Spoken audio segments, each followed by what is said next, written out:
Vibes.fr. Cam4.fr, le plus grand site de webcam live réservé aux adultes. 14h, 16h, Brigitte Lahaie, Sud Radio. Avec Sylvain Mimoun qui est avec nous. Je rappelle le titre de son dernier livre, Restons fermes après le Viagra, les nouvelles solutions pour faire face aux problèmes d'érection. C'était aux éditions Erol, c'est toujours d'ailleurs aux éditions Erol. Aujourd'hui, on parle plus particulièrement de la sexualité féminine qui, a priori, est plus compliquée, mais enfin, non pas a priori, je crois que ça c'est une réalité plus compliquée que celle des hommes. Léa, bonjour. Bonjour Brigitte, bonjour Sylvain. Bonjour Léa. Bien, oui, je voudrais intervenir sur le désir féminin, qui est effectivement, je l'ai constaté, j'ai la soixantaine, donc j'ai vécu et je peux dire qu'elle est plus compliquée que celle des hommes. Voilà. Et vous avez eu l'impression, durant votre parcours de femme, justement, que le désir a diminué au fil du temps, ou est-ce que ça dépendait des rencontres ? Qu'est-ce que vous en diriez ? Moi, je dirais que, comme beaucoup de choses, ça dépend de la confiance en soi. Voilà, pour les femmes, c'est pour les hommes dans beaucoup de domaines aussi, mais pour les femmes, sexuellement, c'est, je crois, très important. Moi, jeune, je n'avais pas confiance en moi, vu que mes parents m'ont toujours sous-estimée et m'ont toujours dit que je ne valais rien, que voilà. Ce qui fait que je me suis toujours trouvée laide et grosse et plein de défauts.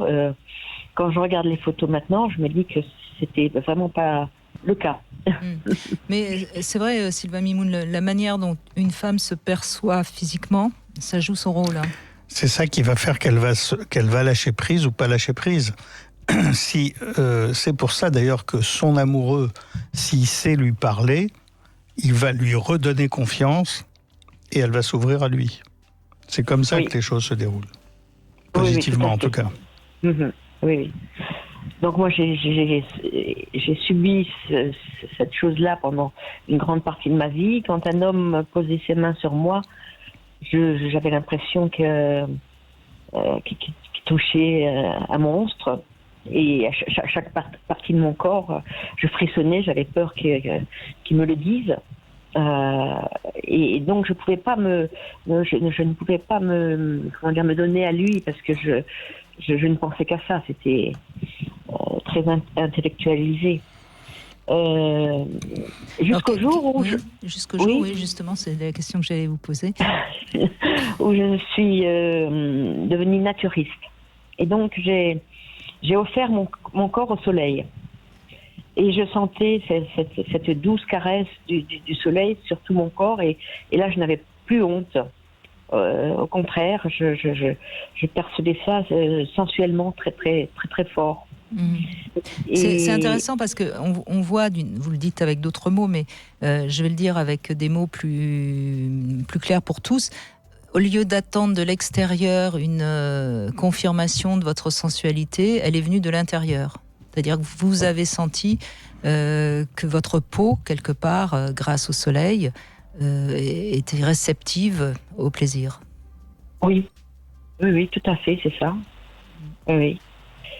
Et donc, à partir de ce moment-là, j'ai accepté beaucoup plus facilement les caresses des hommes. Oui. Comme les caresses du soleil. Voilà. Et puis, j'ai écouté ce qu'il me disait, parce que jusque-là, même s'il me disait « mais tu es belle, mais tu as un corps magnifique, etc., etc. », je ne les écoutais pas, je ne les entendais pas. Quand vous faisiez du naturisme, ça vous arrivait d'être en couple parfois à ce moment-là ou non ? Dans le naturisme ? Oui, ça m'est arrivé, oui. Avec d'autres naturistes, bien sûr. Et donc, je me suis acceptée, voyant qu'il y avait plein d'imperfections partout autour de moi, que finalement, je ne devais pas être si immonde que ça. Voilà. Et puis, j'ai fini par aimer mon corps. Et à ce moment-là... vous l'a rendu. il me l'a rendu, effectivement. Je suis même devenue fontaine parce que je me donnais entièrement. J'avais repris une partie de ma confiance en moi. Alors, vous voyez, moi, je vais pousser un coup de gueule, c'est parce que franchement, quand on comprendra ça, et peut-être que les journaux féminins arrêteront de nous balancer des femmes toujours avec des corps parfaits, comme s'il fallait avoir un corps parfait pour être sensuellement s'autoriser vivante. à jouir, etc. Bien sûr. On se rend pas compte à quel point les femmes entre elles se font du tort, hein, parce que les journaux féminins sont évidemment tenus par des femmes qui donnent des leçons aux autres femmes, alors que c'est absolument pas la beauté qui fait qu'un corps jouit ou qu'un corps est désirable pour un homme. Oui, c'est vrai, c'est ce qui dégage. Hein, c'est ce que vous disiez tout à l'heure avec le soleil, qui m'a permis de sentir ma sensualité de l'intérieur. Et c'est ce que je me dis avec les hommes que je fréquente, que cette sensualité, elle sort de moi et qu'elle est attirante. Oui, et puis je peux vous assurer qu'un homme préfère avoir entre ses bras une femme qui est sensuelle et qui a envie qu'une beauté parfaite, une plastique parfaite. Hein. Exactement. Oui. Qui montre son meilleur profil et c'est tout, quoi. Oui, Ouais. c'est vrai. Et oui. Et à quel âge vous avez commencé à sentir ça ? À la cinquantaine. Ah mince, quel temps perdu. Ah oui, quel temps perdu, oui. C'est ce que je me dis. Bon, il faut le rattraper, là, Léa, c'est pas grave, vous avez encore des bonnes années devant vous. Ah bah c'est ce que je fais. Bon. Bien, mais je vous remercie de m'avoir... Mais c'est bien, Plus non, à l'antenne. non, mais c'est nous qui vous remercions, Léa, parce que votre témoignage, il peut aider toutes De celles nombreuses femmes, c'est celles clair. qui nous écoutent et qui croient encore que parce qu'elles ont un peu des kilos en trop, ou peut-être des grosses fesses, ou pas assez de seins, ou je ne sais quoi d'autre, elles sont Ou pas... tel âge. Ouais. Non, c'est pas... C'est pas tout ça qui empêche d'être heureuse sexuellement, sensuellement, etc. Parce oui, qu'au c'est fond, vrai. Et elles perdent beaucoup parce que c'est la vie sensuelle est quelque chose de très fort, qu'il faut absolument vivre. et puis en plus, c'est bon pour la santé. Oui. Au point de vue.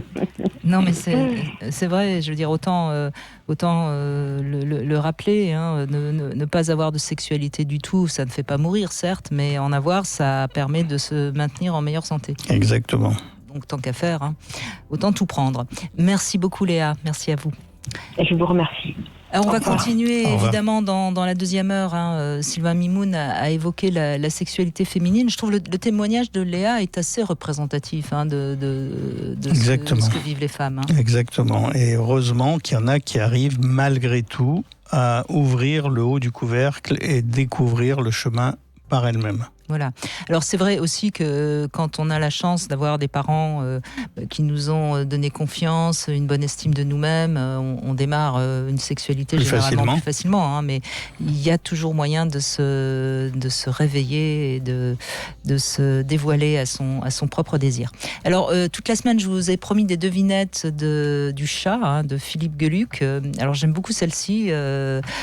C'est pourquoi la mort et la connerie ont un point commun.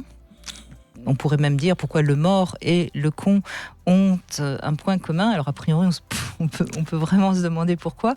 Et quand on a la réponse de Philippe Geluck, on se dit c'est évident. Vous avez une petite idée, Sylvain Mimoun ? Vous avez les infos pour y réfléchir et essayer de trouver la réponse. En tout cas, moi, ça m'amuse beaucoup. J'aime beaucoup Philippe Geluck et j'aime beaucoup son côté humour pince sans rire. Voilà. Second degré. On va les savourer ces devinettes pendant toute la semaine et peut-être même la semaine prochaine parce que j'en ai trouvé beaucoup. Voilà. Bon, si en tout cas vous avez envie de parler de votre sexualité féminine, vous nous appelez. Si vous êtes un homme et que vous avez envie de parler de la sexualité de votre compagne, vous pouvez aussi nous appeler sur Sud Radio 0826 300 300. À tout de suite.